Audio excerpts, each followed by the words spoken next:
Bien, ahora tendremos una charla magistral a cargo de la doctora Miluska Ayala.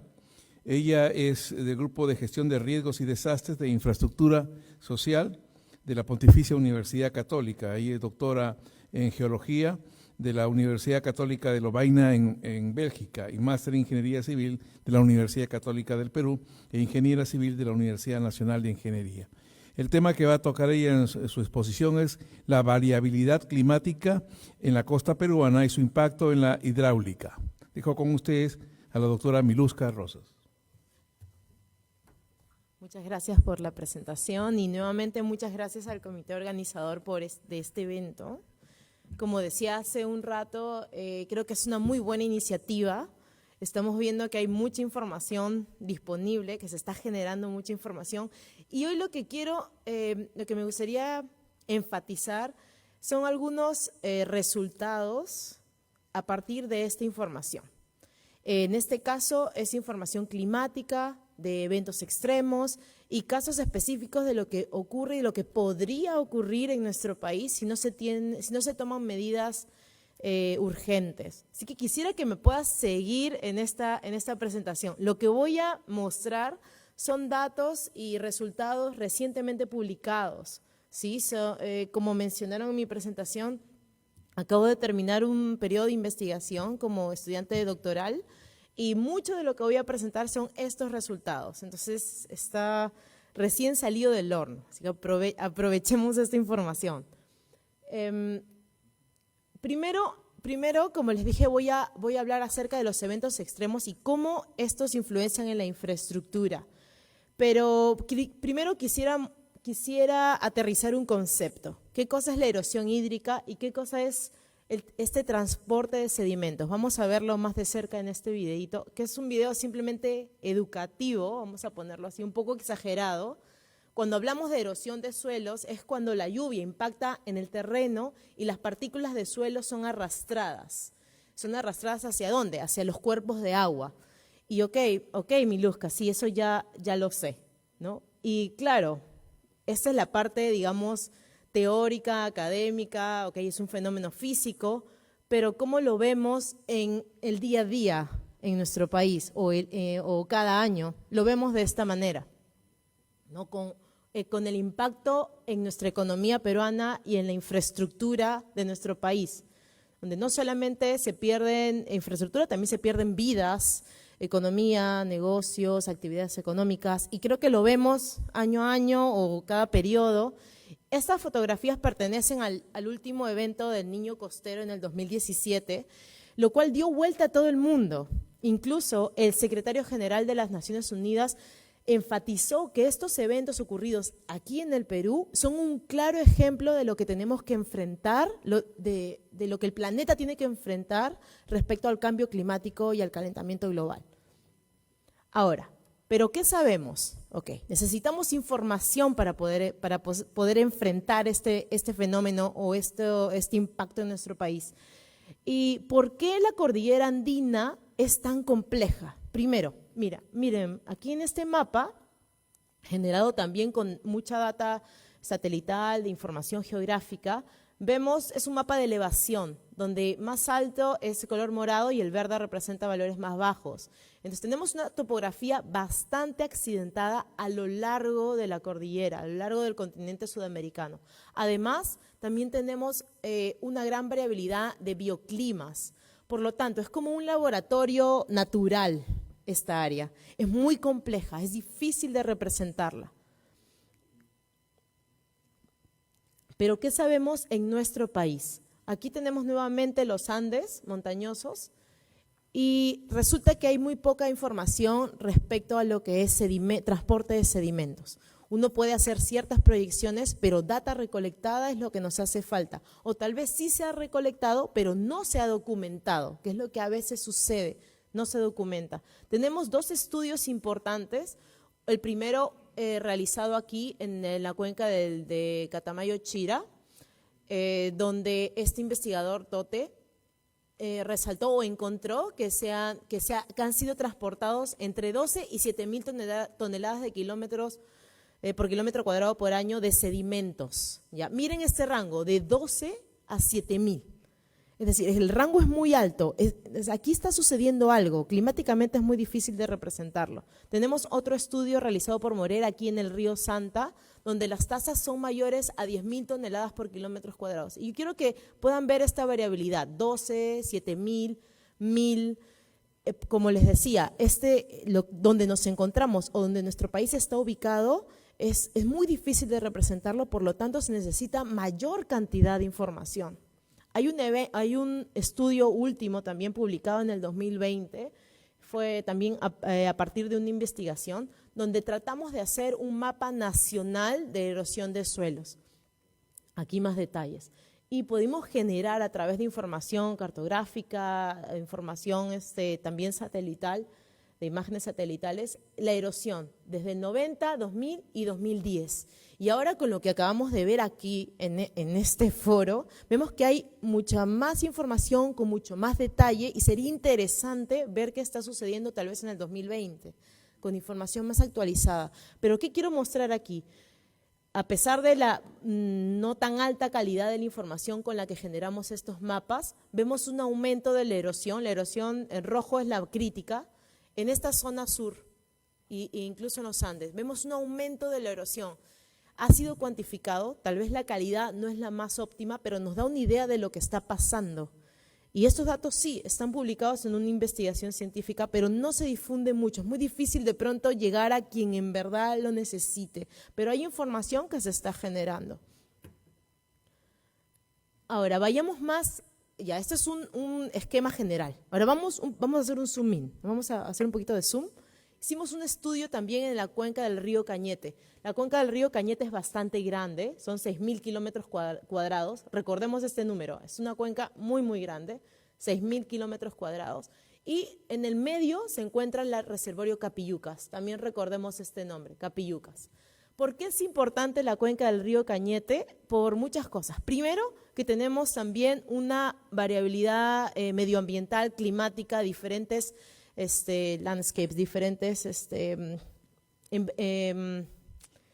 ambientes climáticos, vamos a decirlo así. En la parte alta tenemos glaciares donde hay pobre vegetación, luego la parte baja, como nosotros conocemos, es prácticamente desértica, ¿no? Nuestra costa es un desierto, pero también a través de algunos factores podemos ver cómo un gradiente de vegetación empieza a aumentar a lo largo del cauce del río. Es decir, tenemos glaciares o nieve cubriendo la parte alta, abajo es un desierto, en medio hay vegetación, incluso por esta zona de aquí encontramos una reserva natural, Noryao-Yoscocha, entonces climáticamente es muy difícil de representar. Luego, ¿qué observamos también en esta cuenca? Muchos procesos erosivos, cárcavas, erosión en canales, tenemos algunos deslizamientos.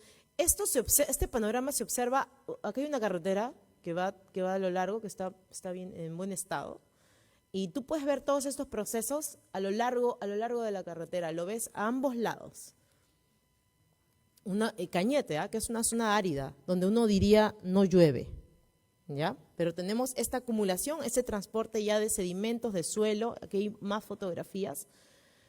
Pero, ¿qué es lo que está pasando? Queríamos representar y ver qué es lo que está pasando en esta cuenca. ¿Qué pasa si hacemos un modelo hidrológico, un modelo de sedimentos y cuantificamos los sedimentos que están siendo transportados? Entonces, empezamos a hacer un plan. ¿Qué es lo que hicimos? Un modelo hidrológico, un modelo de sedimentos, y aquí quiero que observen algo. Para estos modelos necesitamos información, principalmente información de lluvia. Entonces vamos aquí al Cenami Anlana, que dicho de paso, tienen su plataforma ahora de información es bastante amigable. Uno puede en verdad descargarla, tener acceso. La limitante es la cantidad de estaciones. Acá lo quise hacer más grande. ¿Recuerdan cuál era el área de la cuenca?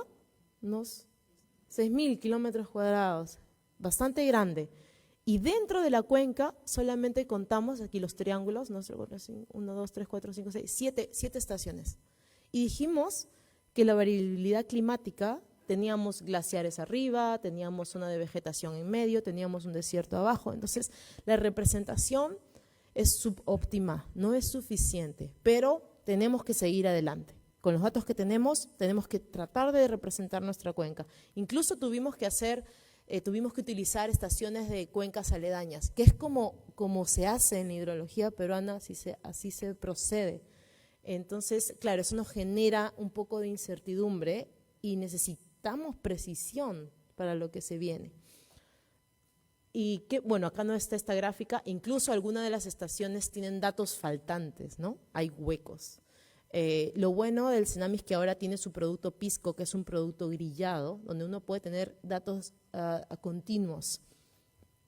Así que estamos en este proceso de poder generar mayor información. Pero para este caso utilizamos la data de las estaciones para tener más certeza y esto fue lo que hicimos. Eso es precipitación, pero necesitamos sedimentos. Acá también me olvidé de colocarlo. Solamente hay un punto de medición de sedimentos que estaba por aquí, un poquito más arriba del reservorio que está en rojo. Solo una estación de sedimento, un punto de medición de sedimentos. Uno en la cuenca de 6.000 kilómetros cuadrados. Uno, nada más. Entonces, eso es lo único que podíamos extraer y era información privada, ¿no? Que a veces es más difícil de tener acceso. Ahí, ¿no? Uno por ahí, un amigo acá, por favor, pásame la info. Pudimos hacerlo. Pero alguien que tal vez no tiene este acceso a esta información se hace más complicado. Pero a pesar de eso, continuamos. Luego, ¿qué hicimos? Después de que construimos el modelo, propusimos escenarios de cambios de lluvia, escenarios que puedan representar esta variabilidad de precipitación, lo cual fueron 10 diferentes. Estos 10 escenarios luego nos dieron información del sedimento atrapado en el reservorio, que se llamaba Capillucas. Propusimos 5 diferentes cambios de precipitación y 2 diferentes patrones. El patrón A, que siempre lo van a encontrar en azul en los gráficos siguientes, es un patrón donde la lluvia aumenta de manera uniforme, y el patrón B es donde la lluvia va a aumentar solamente en los picos. Es decir, solamente en el momento de lluvia, ahí donde voy a agregar agregar o disminuir la precipitación. Por lo tanto, 5 por 2 teníamos 10 escenarios diferentes. Algo que observamos, aquí vemos una gráfica donde está relacionando el cambio de precipitación con la cantidad de sedimentos acumulados. Vemos que el escenario rojo, que es cuando la lluvia aumentaba solo en los picos, tiene efectos mucho más negativos, o sea, es decir, hay más sedimento acumulado que en los escenarios azules. Es decir, por ejemplo, si yo aumento 10% de lluvia, aquí tengo un aumento, llegamos hasta un volumen un poco mayor a 200.000 toneladas de sedimentos por año. Pero al aumentar la misma cantidad de lluvia, pero solo en los picos, ya llegamos a más de 300.000. Y ni qué decir en el escenario si aumentamos 15% de la lluvia. Entonces, el patrón de lluvia cumple un papel importante para estimar este volumen. No quiero ir mucho a los detalles porque es un poco físico, pero eso es lo que quiero resaltar, que el patrón de lluvia tiene un papel importante. Es decir, si este incremento de precipitación se da en el momento del evento extremo, estamos en un patrón rojo. Es decir, la cantidad de sedimentos va a aumentar más, mucho más de lo que uno puede esperar. Sería mucho más negativo. ¿Y qué otra cosa? Por ejemplo, estábamos aquí analizando este reservorio. Se proyectaba una vida útil de 17 o 20 años, vamos a ponerlo así, pero si solamente enfoquémonos en en los escenarios rojos, pero si mi lluvia proyectada está aumentando únicamente un 10%, de estos aproximadamente 20 años se reduce solamente 11, es la mitad. Y si la lluvia aumenta en un 15%, es 7. Entonces, este reservorio podría alcanzar su capacidad máxima 10 años antes de la vida útil esperada. Hablamos de reservorios, la costa es un desierto, ¿sí o no? Necesitamos agua y toda la gente vive en la costa. Entonces, no hay agua, necesitamos agua y los reservorios que tenemos a lo largo de nuestra costa peruana van a estar expuestos a esta variabilidad climática y por lo tanto su vida útil puede verse afectada. Obviamente aquí no estamos agregando ningún mecanismo de limpieza porque sí ocurre, ¿no? Ahora, habría que ver cómo es que estas empresas están manejando estos temas de limpieza porque también ese es otro tema. Pero digamos que no hay este mecanismo, simplemente lo dejan.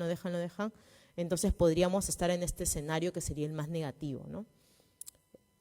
Ahora, y también, aparte de eso, hasta ahí nos quedamos, como les estaba diciendo hace rato en el foro, siempre los que hacemos ciencia y datos tenemos malas noticias, ¿no? Sí, lo siento, siempre nos pasa eso, tenemos que comunicar estas malas noticias, pero es para poder llamar la atención y poder generar estas conversaciones y estos nexos y poder tomar decisiones acertadas. Ahora, ¿qué pasa? Vamos a ir un poquito más, vamos a hacer más zoom, ¿ya? Un poquito más. Primero estábamos hablando del Cuenca. Ahora, ¿qué pasa en una ladera? Hicimos también una investigación aquí mismo en Cañete con drones, hicimos un mapeo. Esta es una sección árida, hablamos de Cañete, Cuenca Baja, ¿sí? Es árido, un desierto, donde se supone nuevamente que no llueve y que no pasa nada porque no llueve, nada se va a inundar, nada se está cayendo. Esta zona es en el distrito de Zúñiga. Si ustedes ven, aquí está el río Cañete que va de aquí para allá, de arriba hacia abajo, ¿sí? Aquí se ve algunas edificaciones nuevas en esta zona, campos de cultivo, y quisimos mapear toda esta zona y ver cómo cambia anualmente, ¿sí? Esta zona luce algo así, como les dije, desértica, y aquí hay como una especie de quebrada seca, miren, es una hendidura. Es una quebrada inactiva. Si uno camina por ahí, a veces voy ahí con mis alumnos de la universidad, y seco es, ¿no? Dice, profesor, acá no corre agua, ¿no? Es inactiva. Pero quisimos mapear específicamente esta zona a ver qué es lo que está sucediendo, cómo cambia año a año. Hicimos 3 campañas, 2 en el 2019 y una en el 2021. Y lamentablemente no pudimos mapear 2020, ustedes saben por qué. La crisis, la pandemia nos paró porque queríamos tener datos también del 2020, pero no pudimos. Y lo que hicimos es generar, a partir de las fotografías tomadas por el dron, uno puede generar estos modelos de superficie. Este es el primero que tomamos en el 19 y este es el último en el 2021. Entonces, uno puede observar los cambios que ocurren en este lapso de tiempo, que son aproximadamente 2 años, 25 meses para ser más exactos. Y obtenemos estos mapas, que son mapas de diferencia. La resolución es pequeñita, de unos 4 centímetros, o sea, súper detallada. Y bueno, aquí estaba esta zona de interés, ¿no? Aparte que uno puede hacer aquí un catastro, uno puede saber cómo es que ha crecido, son ya productos paralelos, ¿no? Indirectos, ¿no? Cuánto ha crecido la población, si hay más casas, hay más vivienda, y eso fue lo que observamos. Incluso más, y como íbamos año a año, más campos de cultivo, más gente viviendo aquí. Y bueno, pero queríamos ver estos cambios geomorfológicos en esta zona. Y aquí está, ¿no? Solo lo he volteado. En rojito, no se ve muy bien aquí, pero acá tenemos unos puntos rojos, porque no hay ningún azul. Los rojos quiere decir que se ha caído, o sea, hay menos terreno. Azul incrementa, rojo es que ha bajado. Entonces podemos ver cómo en año de no lluvia o lluvia normal, que en esa zona chispea, un poquito como aquí, como Lima, ¿está bien? Se ha caído hasta casi 9 metros, ¿no? 9 metros se ha caído el terreno. Por lo tanto, sí se está generando lo que llamamos bank erosion o erosión en banco o erosión en ladera, se genera año a año, sin lluvia extrema, ¿ya? Porque del 19 al 2021 no ha habido lluvia extrema aquí. En época normal sí se cae, es decir, sí se transporta material.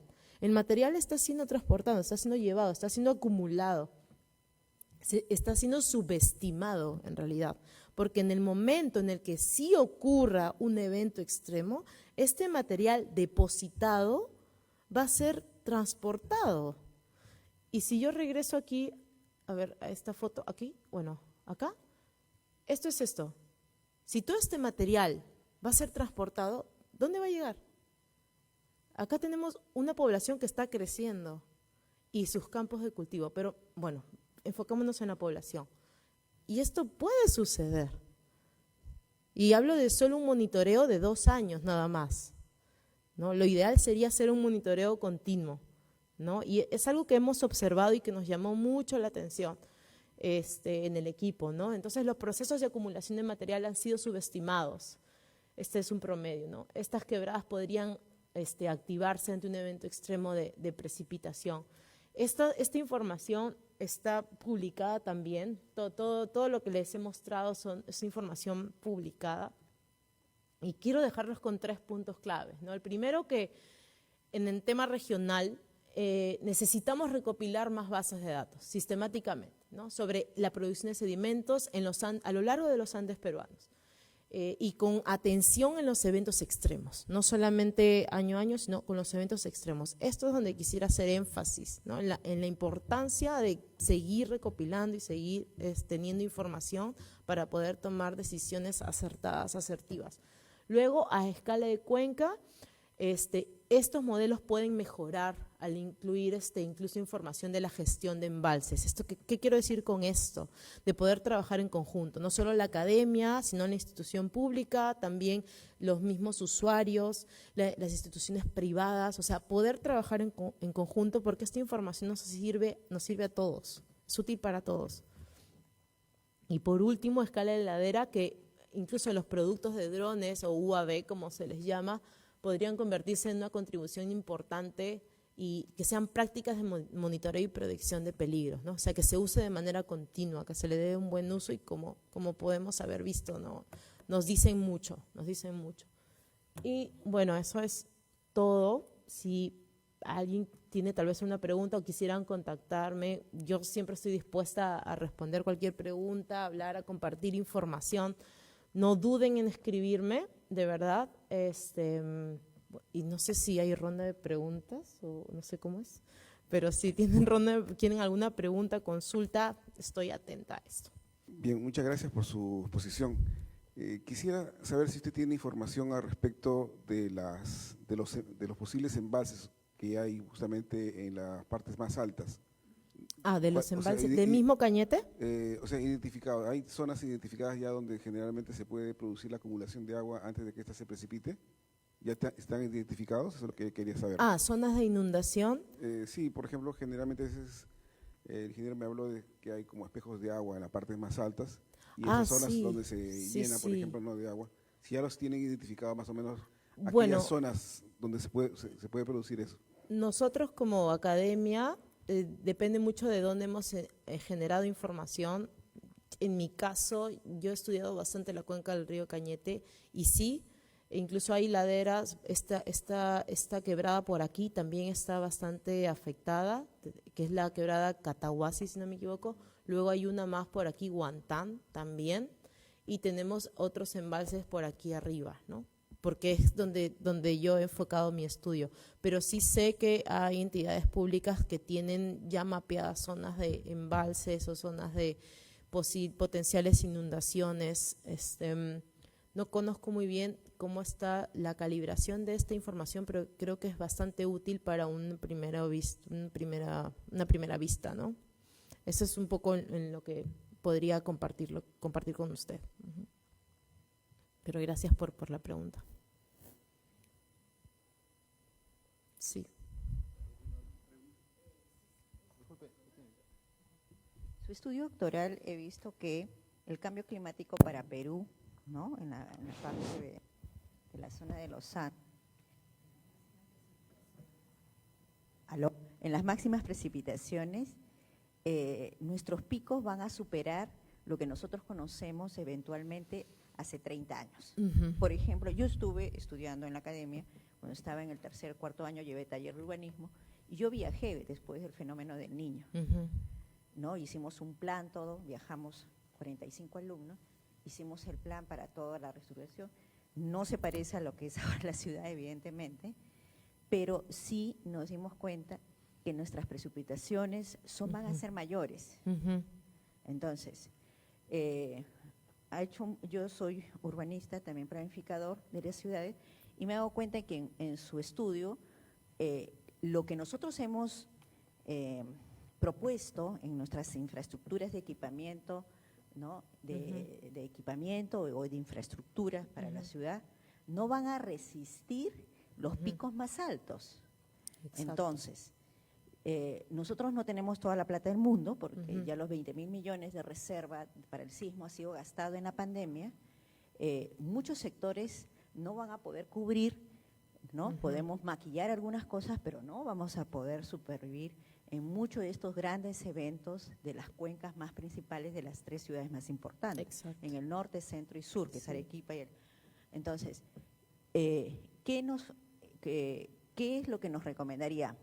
Que los profesionales comencemos a trabajar los monitoreos con mayor exactitud para que los gobiernos regionales, locales y nacionales tengan más precisión, porque dinero no va a haber. Entonces, ¿cómo vamos a poder asalvetar esa infraestructura, ¿no? Para ponerlo? Porque yo lo que veo que definitivamente esta misma información lo tienen unos científicos de cambio climático, el que ganó el Nobel en la Universidad de Sao Paulo, con el caso de Iguazú, ¿no? Y los Andes es el mismo fenómeno, ¿no? Sí, O sea, similar. somos un continente atípico de los 5 continentes, Sí. entonces, pero no nos falta más base de datos para tomar decisiones. Entonces, yo le pediría a usted, en ese esquema doctoral de temas que ha puesto como influencia, no sé, vertir que los gobiernos regionales con Cano podrían monitorear todas estas bases de datos, ya que la infraestructura no vamos a tener plata de aquí a unos 15 años para hacer cambios de trenes, poner esto, porque no va a haber. Esa infraestructura ha costado el acúmulo de 30 años de dinero, Sí, de buena economía, terrible. y por eso se hizo. Ahora, no lo tenemos, entonces lo poco que hay, debemos hacerlo. Recuerden que Sudamérica es como la investigación es interesante, es el único continente de salvación de laboratorios de alimentación y Sí, agua potable. también. Exactamente. Agua potable. Ya todo el mundo, el problema es el agua. Entonces, no, yo creo que debemos hacer algo con referente a las aguas, porque no podemos botarlas al mar. No. Y la otra consulta que también veo en la oración, que no lo veo en su investigación, es que según los datos que yo tengo, las minerías han pasado a las aguas internacionales del Pacífico, como Bélgica, que saca no sé qué mineral de los fondos del mar. Y eso ha influenciado a que los grandes tornados de los Pacíficos comiencen a acercarse a costas de este continente joven que es América. Sí. Entonces, yo no sé si el gobierno, usted sabe algo, está haciendo algún tipo de llamada internacional, porque eso ha influenciado mucho en Ecuador y en Colombia, por ejemplo, ¿no? Entonces, no sé qué piense con referente, porque usted ha tomado ese tema doctoral de Cañete, que es la gran agroindustria de Ica y Lima, pero eso va a pasar en Chiclayo, eso va a pasar en Tacna también. Exactamente, sí. ¿No? Ajá. Sí, bueno, tomé Cañete exactamente por eso, y porque o sea, las cuencas es algo que va a verse en todo lo largo de la costa, ¿no? Es simplemente un caso de estudio, pero lo mismo se va a observar a lo largo de toda la costa donde están nuestros reservorios, y no solo de agua, sino también de alimentos, ¿no? Porque la población en Perú está asentada, la mayor cantidad está asentada en la costa. Ahora, respecto primero a su primera pregunta, sí es muy difícil, como hace rato hablábamos también aquí en el panel, ¿no? Poder intercambiar o poder, digamos, ya tenemos la información, ahora hay que tomar la decisión. ¿Quién toma la decisión? ¿Cómo convencemos al tomador de decisión que esto es importante? Entonces, creo que nuestra labor es poder informar o comunicar de manera eficiente. Es decir, esto tenemos que hacer, porque información hay, como hemos visto hoy, ayer. O sea, ayer también. Información hay, datos hay, ahora toca tomar decisiones. Y sí, tal vez ya no va a haber dinero para, digamos, reconstruir el país. La idea es ahora tomar medidas preventivas, ¿no? Medidas preventivas que sean asertivas. Si vamos a construir algo, hay que tomar en cuenta siempre los mapas de peligro que hay, o sea, sí existen. Tal vez es bueno tener información más precisa, eso sí, pero a la par ya es momento de, con lo que se tiene, así sea una baja precisión, ya tomar una decisión que incluya todos estos mapas, que se incluyan. Si este lugar es una zona de afectación, pues aquí no se debe construir, aquí no se debe hacer.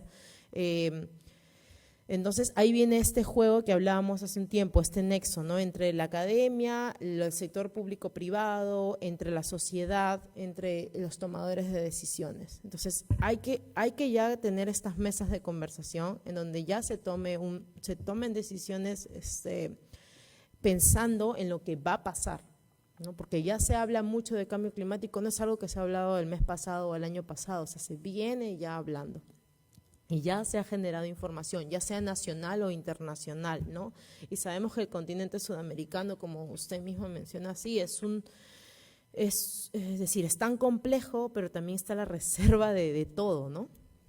Reserva biológica, reserva de agua, reserva de alimentos. Entonces tenemos que cuidar nuestros recursos, ¿no? Y ser sabios. Creo que muchos de nosotros aquí trabajamos en entidades importantes. Enfoquémonos en esto, ¿no? Y compartamos la información, o sea, comuniquemos. Nosotros como científicos, muchas veces estas cosas están publicadas en un artículo, en un papel, en inglés, en un journal X, pero que no llega a su mesa de ustedes. Entonces, algo que, por ejemplo, yo como científica, mi papel, yo digo, ok, voy a hacer esto, pero voy a aprovechar espacios como estos o otros espacios o incluso generar reportes pequeños que sean de fácil lectura, de fácil entendimiento para alguien que va a tomar la decisión. O sea, yo no le puedo presentar mi artículo porque no es eso lo que quiere ver.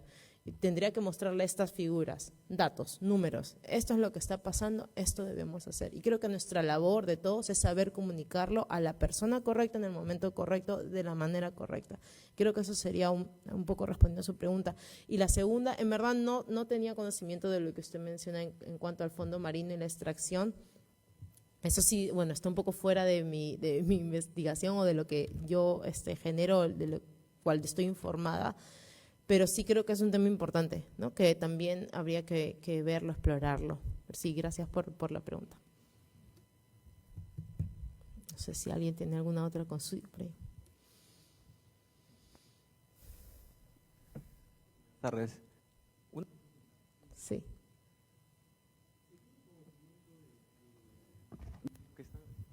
¿O no? ¿Se tiene conocimiento de lo que se está haciendo en otros países que tienen cierta similitud con el nuestro, como Ecuador, Chile, que tienen una costa muy similar, respecto de la información con la que cuentan, las medidas que están adoptando actualmente? ¿Hay algún intercambio de proyectos, de ideas actualmente? ¿Esto se tiene en cuenta? Qué buena, es una muy buena pregunta y eso me permite también ampliar un poco aquí. Sí hay conocimiento, especialmente Ecuador genera bastante, incluso un sector en Colombia, aunque Colombia más se centra en su lado amazónico, pero un sector en Colombia y Chile también.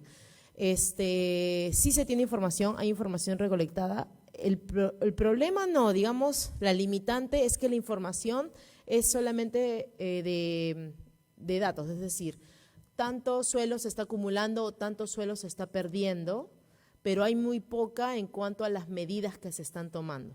Entonces, y lo mismo ocurre en nuestro país. Por lo menos aquí, no sé si se observan aquí, hay unos puntitos blancos, como redondelitas blancas, que son estudios recolectados a lo largo de toda esta zona. Entonces, sí hay estudios, pero como les digo, el tema es que donde hace más falta es en las medidas que se está tomando o en cómo esta medida me ayudó o no me ayudó. Entonces se dice, sí, hemos aplicado esto, pero no se sabe bien si fue efectivo o no efectivo. De eso hay poca información.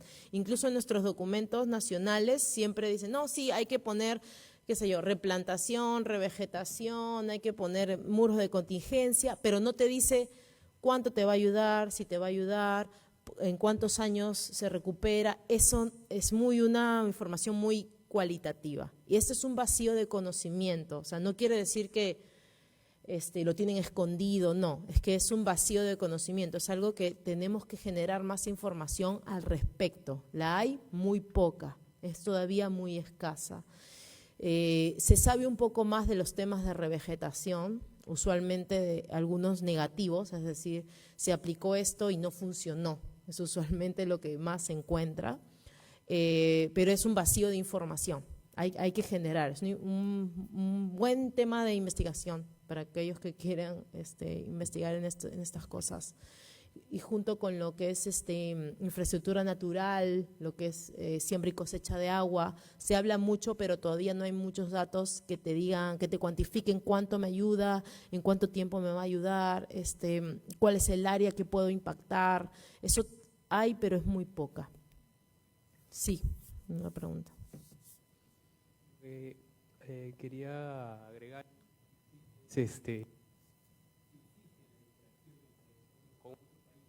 esa interacción. Esa interacción, en el lado de la academia sí hay, un poco pobre, pero sí hay. Es decir, por ejemplo, yo que estoy en la Universidad Católica, hay interacción entre las otras católicas, es decir, la Católica de Bolivia y la Católica de Chile. Pero vamos a decir, estamos todavía en pañales. Se quiere, se busca, pero todavía es bien difícil armar por ahí los nexos, ¿no? No sé si en temas regionales de gobiernos exista, eso sí no lo sé. También hay cierta colaboración con Ecuador, pero en tema de academia, como les digo, aún creo que estamos en pañales, ¿no? No, hay un inicio, hay unas ganas de hacerlo, pero ahí hay un poco a veces difícil de generar nexos. Más que todo compartir la información, ¿no? Tiene que ser otra persona que esté igual de abierta como tú de poder compartir información, pero se hace el intento, ¿no? Si quieren información, yo sí la comparto, por si acaso.